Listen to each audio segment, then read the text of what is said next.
செய்திகள்.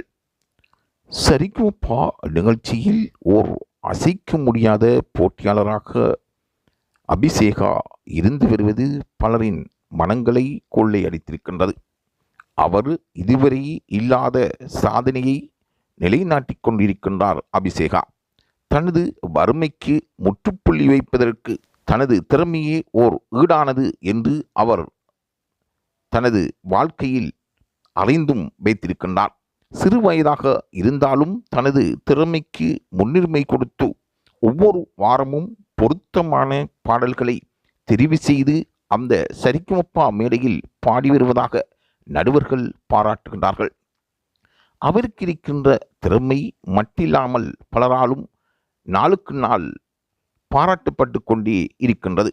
அபிஷேகா மேடையில் ஏறினதும் தொலைக்காட்சிக்கு முன் இருந்து பலரும் ஆரவாரம் செய்கின்றார்கள். வறுமையின் உச்சநிலைக்கு சென்று தனது கடுமையான முயற்சியினால் திறமையை நாட்டுப்பாடலில் அவர் வெளிக்காட்டி அதனூடாக சரிகமபா மேடையை அடைந்திருக்கின்றார்.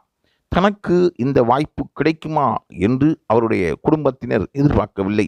இருந்தாலும் திறமையானவர்களுக்கு வாய்ப்பு கிடைக்கும் என்ற இறைவனின் நியதிப்படி அவருக்கு அந்த சந்தர்ப்பம் கிடைத்திருக்கின்றது. அவர் தொடர்ந்தும் திறமையான பாடல்களை வழங்கி வருவதாலும் கோல்டன் பெர்ஃபார்மன்ஸ் பெற்று வருவதாலும் நடுவர்களாலும் விசேடமாக சைந்தவி போன்ற நடுவர்கள் அவரை பாராட்ட தவறுவதில்லை. அர்ச்சனா அவர்களும் அந்த சிறுமியை மோட்டிவேஷன் செய்து கொண்டிருக்கின்றார்கள். ஆகவே தொடர்ந்தும் அவர் இதனால் தனக்கு கிடைக்கின்ற பெருமை அதிகரித்து வருவதால் வாரத்துக்கு வாரம் திறமையான பாடல்களை கொடுத்து வியத்தகு ஒரு போட்டியாளராக அபிஷேகா மாறியிருப்பது சிலருக்கும் பெருமையே. தொடர்ந்தும் அபிஷேகாவின் நிலைமை தொடர்பாக அறிந்து கொள்வதற்கு லைக் தமிழ் செய்தியுடன் இணைந்திருங்கள்.